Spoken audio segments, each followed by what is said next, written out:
Hello everyone! So today I would like to talk to you about how I maintain all the languages that I speak. The intent behind this video is to hopefully give you ideas on how you can also yourself maintain all the languages that you speak, whether you speak 2 or more languages. If you are new to this channel, my name is Kevin and I speak 6 languages to varying degrees of fluency. And for each language I will specify which level I'm at, because depending on the fluency I have in a language, there are things that I will be able to do and not be able to do. So let's start with English. So English is kind of a simple one because I live in England, so English is pretty much everywhere. So I can't really say there's anything specific that I do to practice my English, because everything or most of the things that I do are in English, whether I go to work, whether I just sort of socialize when I leave my house, or when I watch TV or things on the internet. Most of it is going to be in English. So I'm not really going to develop too much on that because I think it's sort of obvious. If you did have questions about this in particular, feel free to leave a comment in the comment section and I can answer questions more specifically. But I really think that the way I maintain my English is just by living in England and just sort of living my life in English, as you would live your life in your native language if you are in your native country. Now let's talk about French. So French is my native language, and it's an interesting one because often people think that you don't really need to practice or maintain your native language, but after living in England for over 7 years, and even before that doing all my studies in English for 3 years before I came to England, so basically 10 years without really doing French a lot, I would say. I really feel that my French has become, I wouldn't say weaker, because obviously in sort of everyday situations I cope perfectly well, which is normal. But I mean, the less common vocab is kind of more tricky, you know. My French, I feel, is less refined. I'm less precise when I'm talking about more advanced topics. And I think this is something that is very common for people that live abroad or immigrate to another country. Their native language doesn't become as sort of fresh or specific, I would say. Really, that's the word. And because I want to keep my French as fresh as possible, there are 3 things really, 3 main things that I do to keep it fresh. So the first thing is to keep in touch with people from back home. This is obviously something that I would do anyway because I was born in France. I've lived my entire life in France, so obviously I'm going to have links with my home country. So I would still do it anyway, but it's something that I try to do as much as possible, you know, making sure that every day I talk to my parents, for example, my friends, I message them. And this, not only does it mean that I, keep in touch with them, but also it forces me to, always make sure always make sure that I write French properly. I try to make sure I refresh my mind on how to spell some words. I always try to challenge myself, not just be like, oh, it's fine and it'll make sense, but really think for me that, I want to be able to speak specific French. It's very important to me because I don't want to lose it. And always keeping in touch with people from back home just kind of ensures that I just keep it up, really. Another thing that I do, and that's thanks to Netflix, I really like Netflix for language learning. It's great. There's lots of resources for learning languages, is that I try to watch regularly documentaries or films in French, and it doesn't do too much for my active skills, but at least, my passive skills, I would say, are still intact. I can understand very complex French still. I could read French literature, no problem, but at least it sort of keeps me immersed as often as possible to the language, and it's something that I enjoy doing anyway. So that's the second thing that I do to maintain my French and keep it fresh.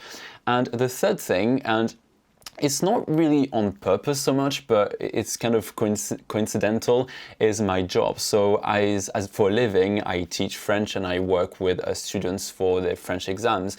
And that really sort of forces me, if I may say, to always use quite specific French, because when you're teaching French, you can't just be sort of like, yeah, that's sort of something like that. No, for me anyway, it's important to be very specific, to always refresh my knowledge of grammar, making sure I'm spelling things properly, which means that I need to double check the spelling of things, because I hate double consonants in French. They're really, really hard to remember sometimes. And all of that, working with French all the time means that I always challenge myself, and it allows me not to forget, the French that I would forget if I wasn't, including French at work.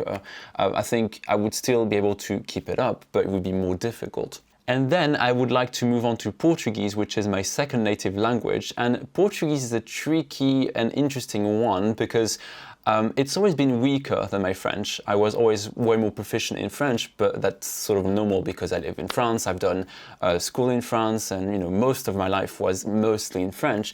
But Portuguese is also still part of my sort of language experience, in the sense that I have Portuguese family and I need to speak Portuguese in some cases. But since I've moved to England, these opportunities to speak Portuguese have become rarer. And that's been a bit challenging. So something that I've done to sort of challenge me, because I like challenges, I talk about challenging yourself all the time on this channel, is that I decided to teach Portuguese. And it's not been easy, because even if it's a beginner course, there are a lot of things that really force me to it's kind of the same as French, but a little bit different, I guess. But it's just the idea that I always need to be very specific in the things that I teach.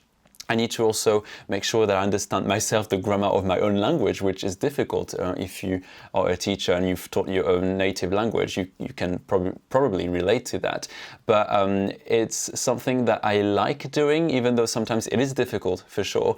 But it's something that allows me to keep it fresh and still push me, and make sure also that I don't forget it, because I don't have as many opportunities to speak it as I used to when I was back home in France, where I was surrounded by more Portuguese speakers.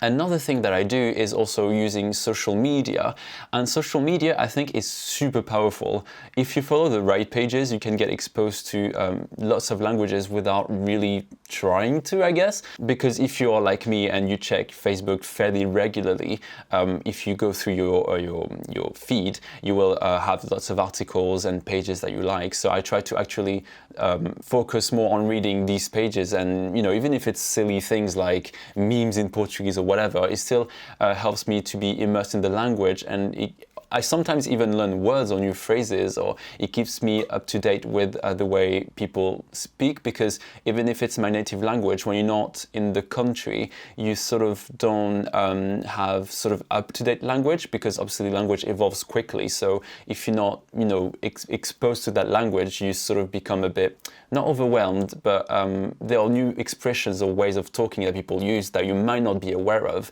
So following these pages ensures that I'm up to date with this. Then Spanish. So Spanish used to be my strongest foreign language, because when I was a kid I used to speak it a lot, and for some reason, since I've started studying English and focusing on English for my studies about 10 years ago, I've stopped really speaking Spanish. And it's really a shame, because Spanish used to be my strongest language, as I said, and I really like Spanish, but I think I just had to focus on English because it was my studies and I live in England, so obviously I'm going to be less exposed to Spanish. But still, the good thing is that my passive skills, so listening and reading, are still pretty high, to the point that when I meet Spanish people, they know, like I tell them that they can speak Spanish to me, and often they do. So like my colleagues at work, they speak Spanish to me and they know I can understand, which is great. I really like the fact that I can understand Spanish, even though I can't really answer in Spanish so much. It's kind of tricky. I try as much as possible, but I can't too much because, I don't know, I'm just too rusty. But even by listening to the language and being talked to in Spanish, it means that I can refresh my memory on verb conjugation, for example, or just grammar structures. It's just sort of, I don't know how to explain, but whenever someone says something that I used to know but forgot, when they say it to me, I'm like, oh, it sort of refreshes something in my mind.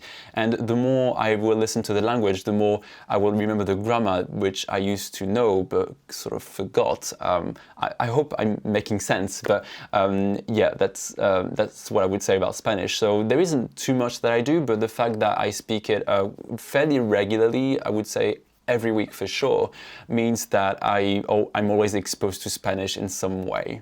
Now comes Italian. So I would be lying to you if I told you that I do Italian every day, because that's not the case.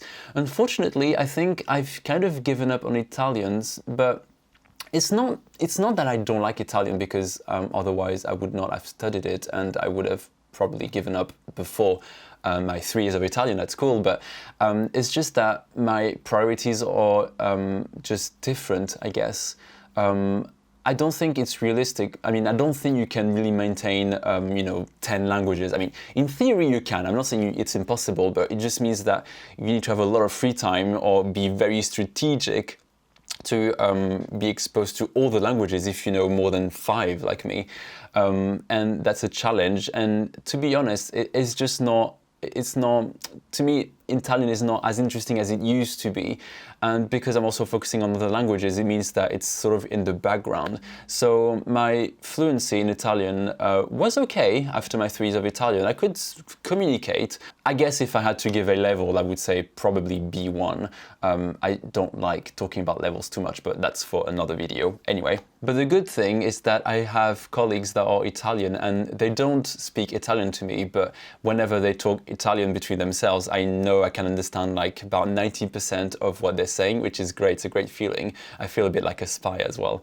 But it does sort of indicate to me that if one day I want to go back to Italian and pick it up where I left it, I know I will be able to, no problem, because I never thought Italian was a difficult language, not because it's easy, but because of my background in languages. You know, if you speak Spanish, Portuguese, French, these 3 languages, then Italian just sort of happens very naturally, I think. So yeah.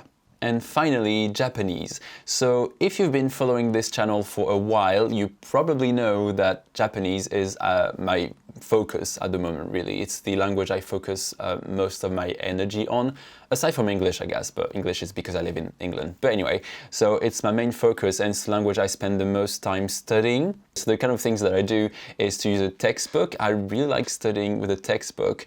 I also try to listen to some Japanese music. Recently, in fact, last week, I did a video where I covered songs in 6 languages, and I did do a song in Japanese. So don't forget to check it out if you're interested. And I also use Twitter a lot. I try to follow a lot of profiles, Japanese profiles, especially those that are aimed at people learning Japanese, because it will be more easier language, because if I just follow Japanese pages, my level doesn't quite match the content they would offer. But I really try to sort of follow these accounts, and what's interesting is that it almost feels like it's not active work, because I just sort of go through my my Twitter feed, and then I just see a couple of words, and the more I get exposed to these words, the more they sound familiar to me. So when they do come up in text, I can remember that I've seen them on Twitter. So making those links and exposure, even if it doesn't mean that when you're exposed to a word you know it straight away, but just encountering it once, I think, is quite powerful. I think that's my experience anyway. So I do that, and I also do Anki a lot, which is a spaced repetition software. I'm not going to go into detail about Anki now, but if you want to know more about Anki, there's a couple of videos that I've done on it, but also talk a lot about all the resources I use for Japanese in my Japanese Progress Update video series, which comes out once a month. So if you go to my videos, you will most likely find it. I go into more detail about the things that I do in Japanese. And also, I guess the last thing that I do is on Twitter, I often ask people if, a sentence is correct, or, to ask them to give me feedback on my Japanese, and it's been extremely helpful. People are really kind. I'm really grateful for this. If you're one of these people that have helped me with Japanese on Twitter, then thank you. That's really kind. And I hope I'm showing my gratefulness enough, but I really am grateful. And yeah, I think that's pretty much it, and that will be it for this video. I hope you found it helpful. I hope you found inspirational ideas. Not that I think I'm particularly inspirational, but if I was, that's great. And if you have any sort of suggestions, because I'm always looking for new ways to practice my languages, don't hesitate to comment and give me and everyone reading the comments some ideas as to on how you can sort of maintain your languages and the kind of things you can do on a daily basis. That would be extremely helpful. And I will see you next week. Bye.